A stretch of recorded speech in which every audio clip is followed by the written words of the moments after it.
Hello mga kapatid, magandang araw sa inyo. Tayo nandito ngayon sa Talungan. Nag-abono nga pala kami ngayon. Yun yung, andun yung isa kong kasama. Oh. Saan nga yun? Di makita. Ayun. Ayun oh. Init ng panahon ngayon. Sana hindi uulan mamaya.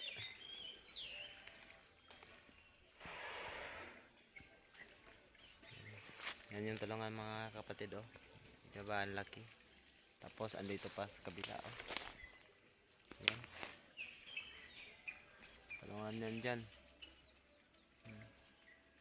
Na ano lang, naharangan na ng maraming kahoy. Maraming salamat nga po pala sa inyong mga suporta mga kapatid no.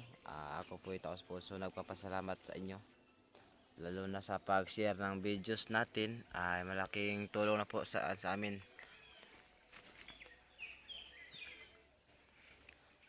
Ayan. Mga ka-farmers, ingat lagi.